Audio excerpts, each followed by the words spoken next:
अस्सलाम वालेकुम, मैं हूं शाहजेब खानजादा। वज़ीर-ए-आज़म इमरान खान के लॉकडाउन ना करने के फैसले के 24 घंटे के अंदर अंदर मुल्क भर में फौज तलब कर ली गई है। सिंध के बाद पंजाब और आज़ाद कश्मीर हुकूमत ने भी लॉकडाउन का ऐलान कर दिया है, जिसका मतलब है कि मुल्क के 80% इलाके में जहां लोग रहते हैं तकरीबन लॉकडाउन होगा। साथ ही इस्लामाबाद समेत मुल्क भर में फौज को तलब कर लिया गया है, सड़कों पर फौज होगी। इस वक्त सूरत हाल यह है कि मुल्क भर में आज कोरोना वायरस से मुतासर अफराद की तादाद 884 हो गई है, जबकि 6 हलाकतें भी हो चुकी हैं और अब मुतासरीन में सिंध के सूबाई वजीर सईद गनी भी शामिल हो गए हैं। उनका कोरोना टेस्ट मस्बत आया है। अहम बात यह है कि वजीर आजम ने कल सिंध हुकूमत के लॉकडाउन के फैसले से आधा घंटे पहले कौम से खिताब में लॉकडाउन के खिलाफ बात की। फिर भी सिंध हुकूमत ने लॉकडाउन का ऐलान किया और आज तहरीक इंसाफ की पंजाब हुकूमत ने वही फैसला किया जो कल सिंध हुकूमत ने किया था। वजीर आला उस्मान बुज़दार ने अहम फैसलों का ऐलान कर दिया। मंगल 24 मार्च सुबह 9 बजे से 6 अप्रैल सुबह 9 बजे तक 14 दिन के लिए सूबे भर के बाज़ार, शॉपिंग मॉल, निजी व सरकारी इदारे, पब्लिक ट्रांसपोर्ट, रेस्टोरेंट, पार्क, सियाती मकामात बंद रहेंगे।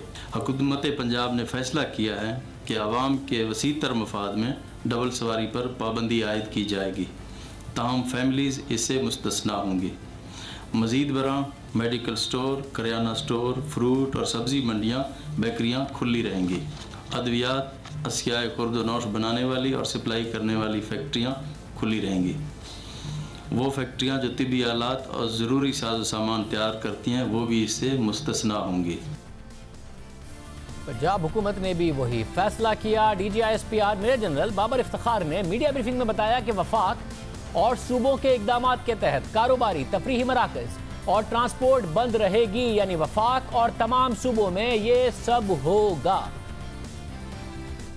वफाक और सूबाई हुकूमतों के इकदामात के तहत सिर्फ हॉस्पिटल्स, खाने पीने की अशिया फ़रोख्त करने वाली दुकानें, खाने पीने की अशिया और मेडिकल सामान तैयार करने वाली फैक्ट्रियाँ और मेडिकल स्टोर खुले रह सकेंगे। तमाम स्कूल्स बंद रहेंगे। हर किस्म के इज्तिमात पर पाबंदी रहेगी। तमाम किस्म के शॉपिंग मॉल्स, रेस्टोरेंट्स, सिनेमाज, शादी हॉल, स्विमिंग पूल्स और गैर ज़रूरी नकलो हरकत पर पाबंदी रहेगी। इंटरसिटी ट्रांसपोर्ट सिर्फ फूड सप्लाई चेन के लिए इस्तेमाल की जाएगी। शहरों के अंदर हर किस्म की पब्लिक ट्रांसपोर्ट बंद रहेगी। तमाम एयरपोर्ट्स इंटरनेशनल फ़्लाइट्स के लिए 4 अप्रैल तक बंद रहेंगे। पेट्रोल पंप्स और मंडियां सूबाई हुकूमतों की तरफ से नोटिफाइड डेज पर ही खुल सकेंगी। इस हवाले से सूबाई हुकूमतें अपने अपने सूबे में मज़ीद गाइडलाइंस जारी करेंगी, जिन्हें सिविल इदारों के साथ मिलकर यकीनी बनाया जाएगा। DGISPR ने वाज़ेह किया कि वफाकी और सूबाई हुकूमतों के तहत ये फैसले हुए हैं। सिंध हुकूमत मुसलसल लॉकडाउन का मुतालबा कर रही थी, मगर वफाकी हुकूमत की तरफ से उसे मुस्तरद किया गया। वज़ीर आज़म ने कल ही लॉकडाउन से इनकार कर दिया था, मगर उनके इस इनकार की कुछ देर बाद सिंध हुकूमत ने लॉकडाउन का ऐलान कर दिया था। फिर उसके बाद गिलगित बल्तिस्तान हुकूमत ने लॉकडाउन का ऐलान कर दिया। आज पंजाब हुकूमत ने और फिर DGISPR ने भी लॉकडाउन का ऐलान कर दिया। वज़ीर आज़म लॉकडाउन से इनकार इसलिए कर रहे हैं क्योंकि वो समझते हैं कि लॉकडाउन का मतलब कर्फ्यू है। गुज़िश्ता रोज़ उन्होंने अपने खिताब में भी कहा कि लॉकडाउन का मतलब है कर्फ्यू। आपसे सिर्फ मुखातिब हूँ कि एक बड़ी बहस चली हुई है मुल्क के अंदर कि मुल्क को लॉकडाउन कर देना चाहिए। पहले मैं आपको ये बता दूँ कि पूरा लॉकडाउन होता क्या है। पूरा लॉकडाउन का मतलब मुल्क में कर्फ्यू लगाना। कर्फ्यू का मतलब ये कि शहरियों को घरों में बंद करके और पुलिस और फौज के जरिए पहरा देना ताकि लोग घरों से बाहर ना निकलें। उस वक्त भी ये सवाल उठाया गया कि वज़ीर आज़म कर्फ्यू और लॉकडाउन की बुनियादी तशरीह को गलत समझ रहे हैं, कौम को भी गलत बता रहे हैं। सिंध हुकूमत कर्फ्यू नहीं लगा रही है। आज पंजाब हुकूमत ने भी वही फैसला किया जो सिंध हुकूमत ने किया था। मगर जब वज़ीर आला पंजाब से सवाल हुआ कि कल वज़ीर आज़म ने रोज़ाना रोज़ी कमाने वालों का कहा था तो उनके लिए क्या इक़दाम किए हैं, तो उन्होंने जवाब दिया कि ये कर्फ्यू नहीं है, ये लॉकडाउन नहीं है, इस तरह का। वज़ीर आज़म साहब भी बात कर रहे थे, उस हवाले से कोई प्लानिंग की है कि 14 रोज के लिए जो वो लोग बेरोजगार होंगे, क्या हुकूमत को इस हवाले से कोई घरों में खाना पहुंचाएगी, या इस हवाले से क्या प्लानिंग की गई आपकी तरफ से? पहले तो मैं ये वजाहत कर दूं, ये कोई कर्फ्यू नहीं है, ये कोई लॉकडाउन नहीं है इस तरह का, ये आप ज़रा जहन में क्लियर कर लें। दूसरी बात यह है कि जो आप कह रहे हैं कि जो गरीब लोग हैं उनके लिए कल काबीना की मीटिंग है, उसके अंदर जो फाइनेंस मिनिस्टर हैं उनको हमने टास्क दिया है, वो अपना प्लान पेश करेंगे और उसको हम अप्रूव करेंगे इंशाल्लाह। वज़ीर-ए-आज़म की खुसूसी बराए इत्तला डॉक्टर फिरदौस आशिक अवान ने भी आज वजाहत की कि सूबों को पार्शल लॉकडाउन का इख्तियार है, इसका मतलब कर्फ्यू नहीं है। एक पार्शल लॉकडाउन की ऑप्शन जो है वो सूबों की स्वाबदीद पे छोड़ी गई है, लेकिन इसका मतलब कतन कर्फ्यू नहीं है। इसका मतलब जबरदस्ती अवाम को घरों तक महदूद करना नहीं है। अब यही फैसला किया गया है कि अगर अवाम नहीं मानेंगे तो उन्हें महदूद किया जाएगा। कल सिंध हुकूमत ने जो फैसला किया था उसमें फार्मेसी खुली रहनी थी, जनरल स्टोर्स खुले रहे। इटली में भी जब लॉकडाउन किया गया तो उसमें भी जो तमाम कारोबार है उसे नहीं बंद किया गया, स्टोर्स को नहीं बंद किया गया, फार्मेसीज़ को नहीं बंद किया गया। वीकेंड पर जब इटली में 1400 अफराद की अमवात हुई तो उसके बाद इटली ने फैसला किया कि मुल्क में किसी भी किस्म की नकलो हरकत नहीं होगी और तमाम गैर ज़रूरी कारोबार भी बंद करने का हुक्म दिया गया। इटली की हुकूमत के फैसले के मुताबिक सुपरमार्केट्स, बैंक, अद्वियात की दुकानें और पोस्ट ऑफिस को काम करने की इजाज़त दी गई है। सिंध हुकूमत ने भी यही फैसला किया, मगर वज़ीर आज़म कल तक उसे कर्फ्यू कहते रहे। आज पंजाब हुकूमत ने यही फैसला किया। इस हवाले से पहले बात करेंगे सिंध के वज़ीर तालीम सईद गनी से, जिनका खुद टेस्ट भी मजबत आया है। फिर पंजाब की वज़ीर सेहत डॉक्टर यास्मीन राशिद साहिबा भी हमारे साथ मौजूद होंगी। खैबर पख्तूनख्वा के हेल्थ मिनिस्टर भी हमारे साथ होंगे और हम बात करेंगे बलूचिस्तान में भी तर्जुमान बलूचिस्तान हुकूमत से। सबसे पहले सईद गनी साहब, बहुत शुक्रिया हमें ज्वाइन करने के लिए। सबसे पहले अपनी सेहत का बताइएगा। आपकी जो वीडियो आई उसके मुताबिक आपने कहा कि आपको कोई अलामात नहीं है, मगर आपका टेस्ट मजबत आया। आपसे जो मुंसलिक अफराद थे उन्होंने भी टेस्ट करा लिया है जो आपसे मिलते रहे।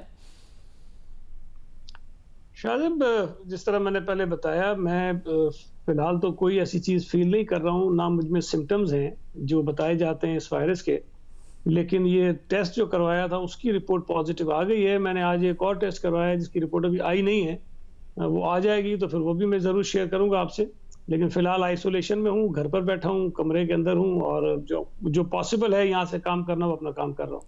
मगर सही सब 4 कैटेगरीज हैं, जिसमें पहली कैटेगरी यही है कि जिनको कोई ख़तरा नहीं होता है और वो उनको कोई अलामात भी ज़ाहिर नहीं होती हैं, मगर वो दूसरों को ज़रूर मुंतकिल कर सकते हैं। तो ये बड़ी तसल्ली की बात है कि आपकी सेहत ठीक है, आपको कोई अलामात भी नहीं है और हम दुआ गो हैं कि आप बिल्कुल सेहतमंद भी रहें। जो आपसे 7 लोग थे, काबीना के दूसरे लोग थे, उनके भी टेस्ट कराए गए हैं। इमरान इस्माइल साहब ने तो कहा कि उन्होंने टेस्ट कराया, बाकी लोग भी करा रहे हैं। शाहिब, हमने जब मैंने टेस्ट करवाया तो मेरे साथ कुछ और कैबिनेट के मेंबर्स जो हम इस काम में ज़्यादा मसरूफ़ हैं, हमने साथ करवाया था और उनमें से सिर्फ मेरा टेस्ट जो है वो पॉजिटिव आया, बाकियों का नेगेटिव था। तो एक आधे कोई रह गए थे तो उन्होंने शायद आज करवा लिया होगा। लेकिन मेरे लिए जो बात सबसे ज़्यादा परेशानी की है वो ये है कि मैंने इन 15-20 दिनों में कोई ज़्यादा और एक्टिविटीज़ की नहीं है। मैं कॉन्स्टिट्यूंसी में भी शायद बहुत पहले एक आध दफ़ा गया हूँ, या पार्टी के भी कोई इवेंट्स हमने बड़े नहीं किए। जो मैं सारी एक्टिविटीज़ करता रहा हूँ वो कोरोना रिलेटेड जो हमारे जो एक्ट्स थे, जो मीटिंग्स थी, जो हमारे काम थे, वो मैंने किए हैं।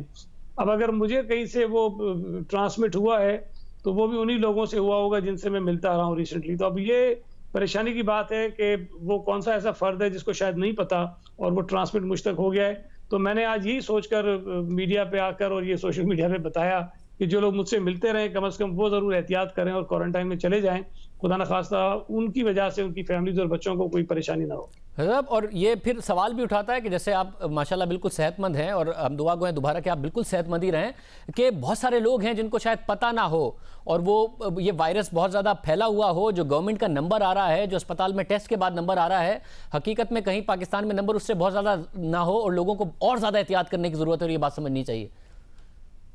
शाहज़ब, ये बात हम हर मीटिंग में भी करते हैं और मैंने शायद मीडिया में भी कई दफ़ा कही है। जब हम नंबर बताते हैं तो मैं ये कहता हूँ कि ये वो नंबर हैं जिनका हमें पता है, बाकी वो पता नहीं कितने हैं जिनका हमें पता नहीं है। अच्छा, मैंने भी या मेरे साथ जो कैबिनेट के कुलीग थे उन्होंने इसलिए टेस्ट करवा लिया कि चूंकि हम बहुत सारे ऐसे काम कर रहे थे, वो एहतियाती तदाबीर हम इख्तियार नहीं कर पा रहे थे जिसके लिए हम आवाम से कह रहे थे कि वो करें।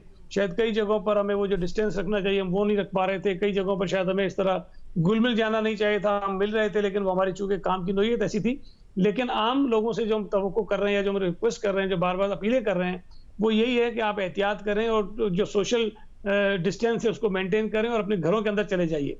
और मेरा ख्याल है कि मैं उसकी एक मिसाल हो सकता हूँ कि मैं बार बार लोगों को समझा रहा हूँ कि आज अगर मैं घर में बैठ गया हूँ तो कम से कम ये तो यकीन है कि मेरे से अगर ये वायरस किसी और को ट्रांसमिट नहीं होगा। और जो सेहतमंद लोग अगर घरों में बैठ जाएंगे तो उन्हें ये यकीन होना चाहिए कि उनके अंदर ये वायरस कहीं से ट्रांसमिट नहीं होगा।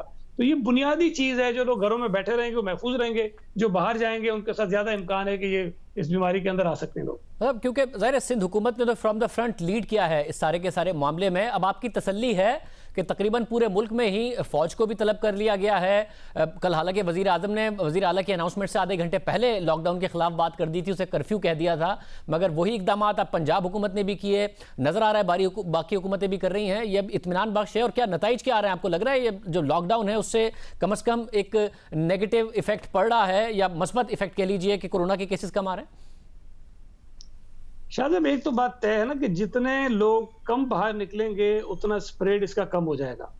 अब हम ये तो नहीं कह सकते कि 100% लोग घरों के अंदर बैठ गए, लेकिन बहरहाल जितने भी बैठ गए तो उससे उसकी जो रफ्तार है फैलने की वो जरूर थमेगी, वो रुकेगी। लेकिन मैं फिर गुजारिश करता हूँ शहरियों से कि ये काम हुकूमतें, फौज, पुलिस, रेंजर्स मिलकर नहीं कर सकती हैं कि हम हर एक घर के ऊपर पुलिस वाला बिठा दें, एक फौजी जवान खड़ा कर दें और जबरदस्ती उनको कहीं घर से मत निकलो। ये पॉसिबल नहीं है, ह्यूमनली पॉसिबल नहीं है। हम सारे एफर्ट्स लगा के नहीं कर सकते हैं। और हमारा मकसद उससे पूरा होगा जब तमाम शहरी अपनी जिम्मेदारियों को महसूस करें, एहसास करें और घरों में बैठें। अब इससे तकलीफ भी होगी, मुश्किल भी होगी। जो वज़ीर-ए-आज़म साहब बात कह रहे थे वो ठीक बात है कि जो बेचारे डेली वेजेस हैं, जो रोजाना कमाते हैं, रोजाना खाते हैं, उनको तकलीफ होगी, मुश्किल होगी। लेकिन जो तकलीफ आगे आने वाली है, खुदा ना खास्ता जो हम अगर एहतियात नहीं करें, हम ये इकदाम ना करें, वो उससे कई गुना ज्यादा खतरनाक होगी। तो जो शहरी अंदर बैठेंगे, तकलीफ होगी, परेशानी होगी। हम कोशिश कर रहे हैं कि किसी तरह उनका भी कोई ना कोई हज़ाला कर दें, कोई उनकी मदद कर दें, कोई इमदाद कर दें ताकि उनका चूल्हा चलता रहे। लेकिन इन तमाम चीजों के बावजूद मैं कहता हूं कि अगर तकलीफ हो भी रही है तब भी वो घरों के अंदर बैठे, वो तकलीफ कम है जो तकलीफ बाहर निकलने के नतीजे में उनको हो सकती है।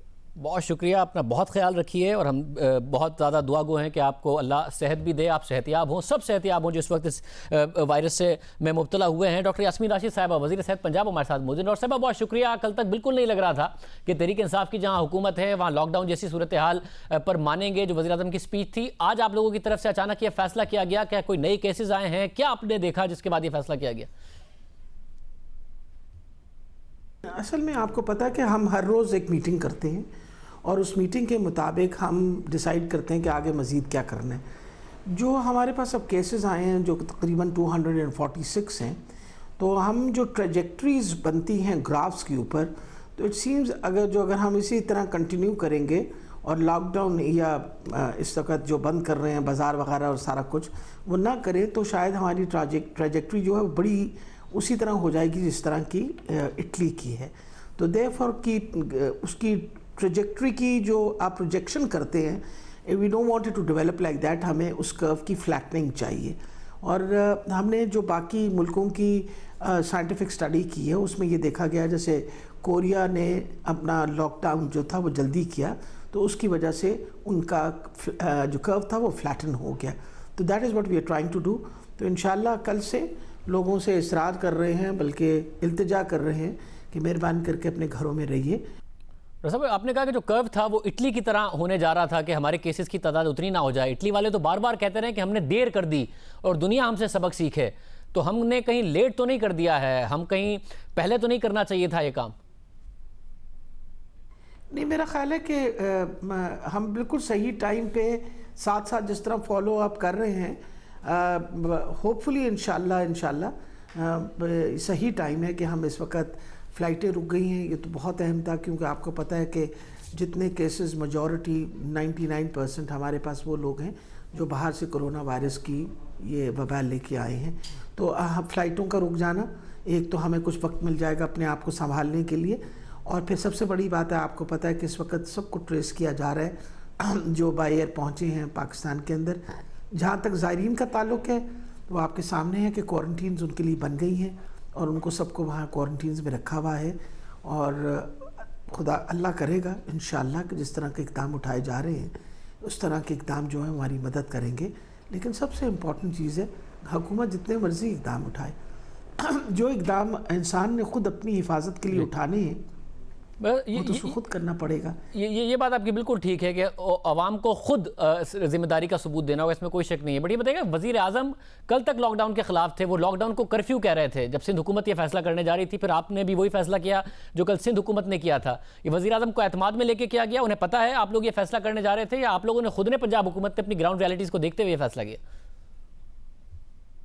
देखिए, मेरा ख्याल है इम्पॉर्टेंट ये चीज़ है कि this is not actually a lockdown, you don't call it a lockdown. इसमें मकसद ये, ना तो कोई कर्फ्यू लगाया गया, ना कुछ, लोगों तक अपील की गई है, लोगों को कहा गया है, समझाया गया है कि गैर ज़रूरी घर से निकलने की बिल्कुल कोई ज़रूरत नहीं है। बच्चे ग्राउंडों में क्रिकेट खेल रहे हैं, आप अपने बच्चों को घर के अंदर रखिए। क्यों नहीं इस बात को समझ रहे कि एक ऐसी बीमारी है जो फैलती है, और आपके बच्चा किसी एक के हाथ लगाया गया जिसको ये तकलीफ़ है, तो वो घर में आ जाएगी आपको। ये अब लोगों को तो खुद ये इक़दाम उठाने पड़ेंगे, लेकिन 1-2 दिन अगर इक़दाम जो हम रिक्वेस्ट कर रहे हैं, वैसे मगर लोग नहीं मान रहे थे तो अब, और नहीं मानेंगे तो क्या आप ज़बरदस्ती नहीं करेंगे कि अब ये नहीं हो सकता, आप क्रिकेट नहीं खेल सकते, इस तरीके से बाहर नहीं निकल सकते, ज़बरदस्ती नहीं करेंगे? नहीं जी, बिल्कुल इंश्योर करेंगे। वही वाली बात है, वी आर ट्राइंग इट, हर तरीके से लोगों को समझा रहे हैं, बता रहे हैं। अगर उसके बावजूद नहीं मानेंगे तो फिर तो ज़बरदस्ती बंद करेंगे ना। तो यही काम तो कल सिंध हुकूमत ने किया था कि लोगों को पहले कहा नहीं माने तो ज़बरदस्ती कहा कि जी अब करना पड़ेगा, जिसको वज़ीर आज़म ने कर्फ्यू कह दिया। कर्फ्यू तो नहीं है, डिस्पेंसरी खुली होना, पेट्रोल पंप्स खुले होना, जनरल स्टोर्स खुले होना, ये तो खुले थे, इटली में भी खुले थे, यहाँ भी खुले थे, कर्फ्यू तो नहीं था। यही तो किया था कल उन्होंने अनाउंस। जी, बल इसी तरह देखें ना, जो गैर ज़रूरी काम है उसके लिए घर से ना निकले। दवाई लेने के लिए तो कोई बीमार ही आएगा ना बाहर, और घर के खाना, घर में भी आप बहुत ज़्यादा खाना स्टोर नहीं कर सकते, हर बंदे के घर के अंदर फ्रीज़र और फ्रिज नहीं है, तो इस वजह से खाने का जो सामान वामान है उसका हम इंशाल्लाह वी विल इंश्योर कि जी फूड शॉर्टेज कहीं भी ना हो, और लोगों को वो ख़रीदने की ज़रूरत पड़ेगी तो उसी एक अपने काम के अलावा किसी और काम को ना निकले। तो बहुत हद तक मैं आपको यकीन बताती हूँ। और एक सोशल डिस्टेंसिंग देखिए ना, जब हम एक दूसरे से मुलाकात करते हैं, कोई बगलगीर होने की ज़रूरत नहीं है, हाथ मिलाने की ज़रूरत नहीं है, इंसान दूर से भी सलाम कर लेता है। आजकल हालात इस तरह के डेवलप हुए हैं, हम घर से नमाज़ पढ़ सकते हैं, अपनी घर से इबादत कर सकते हैं। पूरी कोशिश होनी चाहिए कि बूढ़े लोग तो बिल्कुल ही मस्जिदों में ना जाएं। वजह ये होती है कि किसी को रोकथाम, लोगों को इन चीज़ों की खुद समझ हो जानी चाहिए। लोगों की जिम्मेदारी है, बिल्कुल लोगों की खुद जिम्मेदारी है। फ़ौज को भी तलब किया गया है इस हवाले से, जब आपने कहा कि इंश्योर करेंगे, अगर पब्लिक बात नहीं मानेगी तो पंजाब हुकूमत फ़ौज के ज़रिए ये करेगी। जी जी बिल्कुल, इसीलिए फ़ौज आ रही है सिविलियन एडमिनिस्ट्रेशन के साथ, ताकि फ़ौज और सिविल मिलके अपना ये जो सेक्शन 144 है, आपको पता है सेक्शन 144 लगा हुआ है, और उसको इम्प्लीमेंट करना और इंश्योर करना कि जो इस वक्त गवर्नमेंट ने अनाउंसमेंट की वो सारे रूल्स और रेगुलेशंस फॉलो हों। मतलब यानी कहा जा सकता है, जो भी वज़ीर आज़म की कल की तकरीर थी, इस वक्त वज़ीर आज़म इस तमाम फैसले के साथ, पंजाब हुकूमत के फैसले के साथ ऑन बोर्ड हैं, जितने भी इक़दाम किए आप लोगों ने। हाँ जी बिल्कुल, सवेरे चीफ मिनिस्टर साहब की पूरी डिस्कशन हुई, उनके साथ फिगर्स बताए गए, उनको बताया गया कि इस तरह हम इक़दाम उठा रहे हैं। So actually we every day there is a meeting जो एक हमारी होती है, और चीफ मिनिस्टर साहब भी इतला देते हैं, और हर 2-3 दिन के बाद प्राइम मिनिस्टर साहब के साथ भी सारे चीफ मिनिस्टर्स की मुलाकात होती है। और चीफ मिनिस्टर साहब, प्राइम मिनिस्टर साहब ने कोई ऐसी तो पाबंदी नहीं लगाई, हर जगह सिचुएशन के मुताबिक थिंग्स आर बीइंग डन। अब फॉर एग्जांपल अगर कहीं किसी जगह बहुत ज़्यादा केसेस आ गए तो शायद उस यूनियन काउंसिल की मुकम्मल तौर पर लॉकडाउन करना पड़ेगा। आफ्टर ऑल इन चीज़ों का तो इक़दाम हम साथ साथ उठाएंगे। और ये जो तबलीगी इज्तिमा हुआ था, ज़ाहिर पंजाब हुकूमत के ये हो गया, उसके बाद कुछ केसेस इस्लामाबाद में रिपोर्ट हुए, फ़लस्तीन तक से ख़बर आ रही हैं, मलेशिया में एक इज्तिमा हुआ था, वहाँ पर भी बहुत ज़्यादा केसेस फैले। तो ज़ायरीन के जो केसेस हैं, उसके अलावा जो सेकेंडरी नौइयत के केसेस हैं, उसको आप फॉलो कर रहे हैं कि तबलीगी जमात में तबलीगी इज्तिमा हुआ, उसके बाद अगर लोग फैले हैं तो कहाँ कहाँ ये फैला है, उसको ट्रेस कर रहे हैं?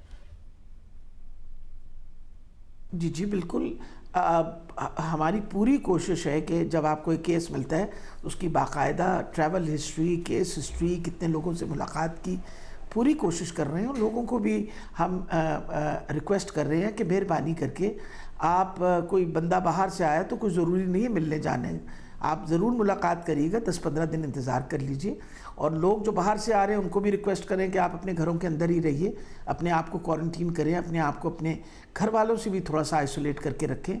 और जब ये 13-14 दिन गुजर जाएंगे जो इसका इंक्यूबेशन पीरियड है, तो फिर इंशाल्लाह हालात बेहतर होने शुरू हो जाएंगे। और डॉक्टर साहब, आप समझती हैं कि जो रिपोर्टेड केसेस हैं उसके मुकाबले में शायद तादाद बहुत ज़्यादा हो, बहुत सारे लोगों जिन्होंने टेस्ट ना कराया हो, बताते ना हो, बहुत ज़्यादा तादाद हो सकती? देखिए जी, ऑफ कोर्स देखिए ना, जब आपके पास 246 केसेस आ गए हैं, जिसके अंदर से तकरीबन 177 तो क्वारंटीन एरिया में, उनका बाहर फैलाना तो शायद मुश्किल होगा, but then you must understand कि वहाँ जो हमारे वर्कर्स जाते हैं उनको भी वैसे तो हर किस्म की प्रिकॉशन ली जा रही है, बट स्प्रेडिंग ऑफ वायरस बहुत जल्दी है। इसका मसला इस वायरस का है कि इसकी क्विक ट्रांसमिशन है। लेकिन जो बाहर फिगर्स हैं हमारे पास, उसके अंदर तकरीबन 70-80 बंदे तो ऐसे थे ना जो बाहर लोगों से मिल भी रहे थे, लोगों के साथ मुलाकात भी कर रहे थे। एक फैमिली के अंदर अब जैसे एक वालिद साहब हैं, उसके बेटे को भी है, तो automatically the number of patients will increase. लेकिन होपफुली ये जो हम इस वक्त हमने रोकथाम की है सारी मूवमेंट के साथ, इससे बहुत हद तक ये वायरस जो है मज़ीद फैलने से रोका जा सकेगा। बहुत शुक्रिया। डॉक्टर यास्मीन राशिद साहब हमारे साथ मौजूद थी। तैमूर सलीम खान झगड़ा साहब, वज़ीर सेहत खैबर पख्तूनख्वा हमारे साथ मौजूद हैं। झगड़ा साहब, बहुत शुक्रिया। सब लॉकडाउन आपकी तरफ से, सिंध और पंजाब ने तो लॉकडाउन अनाउंस कर दिया है, आपका क्या फैसला इस हवाले से? जी, हम शट डाउन हो गए हैं बेसिकली। हमने आज सारी पब्लिक ट्रांसपोर्ट भी बंद कर दिया। हमने पब्लिक हम कोई बहाना नहीं चाहते थे कि कोई बाहर निकले। आज हमने प्रेजेंटेशन की सीएम साहब के साथ जो टास्क फोर्स की थी, जिसमें मैंने दिखाया कि हम अभी उस पॉइंट पे जिस पे इटली या स्पेन 3-3.5 हफ्ते पहले थे। तो अगर हम आज से शट डाउन ना करें तो खुदा न खास्ता हम पछता सकते हैं।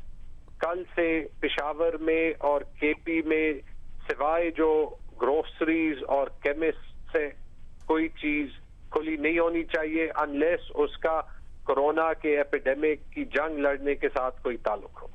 और डॉक्टर यास्मीन राशिद साहब कह रही थी कि नजर आ रहा था कि जिस तरह इटली में हुआ उसी ट्रेजेक्टरी पे पाकिस्तान जा रहा है। आपको भी वो नजर आ रहा था कि कहीं खुदा न खास्ता उस तरफ पाकिस्तान ना चला जाए, जिसके लिए फौरन तौर पर आप कह रहे हैं कि शटडाउन का फैसला किया? अगर आप देखें, हमने कोई 10, 12, 15 ममालिक देखे और उन सब में जो है बेसिकली अगर आप स्टेटिस्टिकल लिहाज से देखें तो ये वायरस एक बंदा 3.5 लोगों को फैलाता है अगर कोई सोशल डिस्टेंसिंग ना हो। और अभी जो चूंकि इस पे रिसर्च सारी लाइव हो रही है, वो ये भी दिखा रहा था कि सिर्फ सोशल डिस्टेंसिंग करके जो है मुख्तसर सी या लिमिटेड सी, उससे जो है इतना फर्क नहीं होता था। तो हमने जो है इसलिए जो 2-3 गैप्स थे हमारे शटडाउन में वो ले लिए ताकि तमाम पब्लिक को क्लियर हो।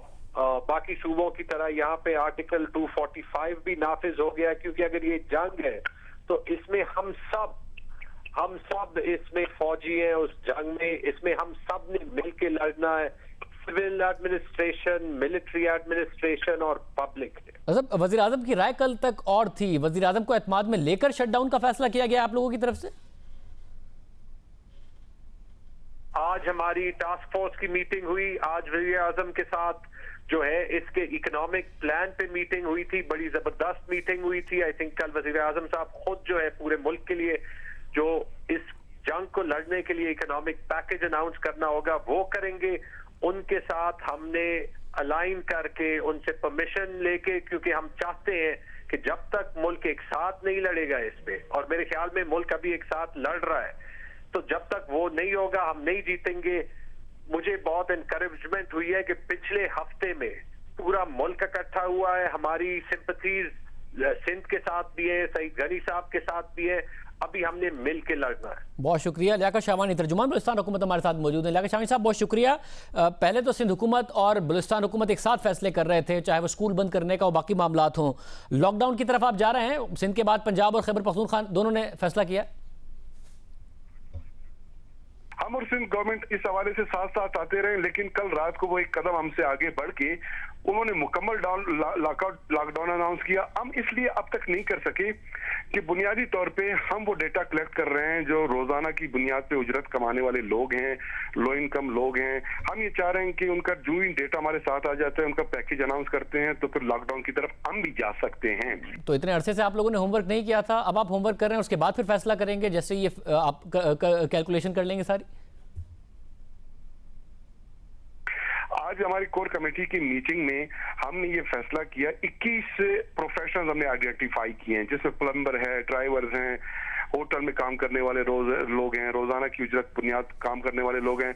इस तरह के 21 प्रोफेशंस हैं। अब उसमें वर्ल्ड फूड ऑर्गेनाइजेशन का एक SOP है कि पर फैमिली ऑफ 7 9,000 रुपये मिनिमम आप उसको देंगे। अब हम इस पे देख रहे थे आज भी कि 9,000 रुपये कम पड़ जाएंगे। मुमकिन है कि हम सोच रहे हैं कि 17,500 जो मिनिमम वेज है पाकिस्तान के अंदर, उस डिटर्मिनेशन की बुनियाद पे शायद हम कोई फैसला लें।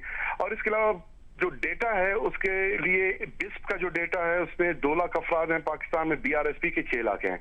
बिस्प पे भी हम इक्तिफा इसलिए नहीं कर सकते कि उसमें भी ऑफिसर्स भी आ गए थे, उस बेनिफिशरीज में उनकी फैमिलीज भी आ गए थे। बहुत शुक्रिया। तर्जुमान बलूचिस्तान हुकूमत भी हमारे साथ मौजूद थे, वो कहते हैं हम भी इवेंचुअली शटडाउन की तरफ जा सकते हैं। कल वज़ीर आज़म इसके खिलाफ बात कर रहे थे, आज पंजाब, खैबर पख्तूनख्वा, आज़ाद कश्मीर, गिलगित बल्तिस्तान में लॉकडाउन कर दिया गया है। बलूचिस्तान हुकूमत इस वक्त कह रही है कि हम कुछ अरसे में बाद में ये सोच सकते हैं। प्रोग्राम में ब्रेक शामिल करते हैं। ये देर आए दुरुस्त आए फैसला है या फिर देर आए हैं दुरुस्त आने में शायद लेट हो गया है हुकूमत को, ज़रा तफसील से इस हवाले से बात करेंगे एक ब्रेक के बाद।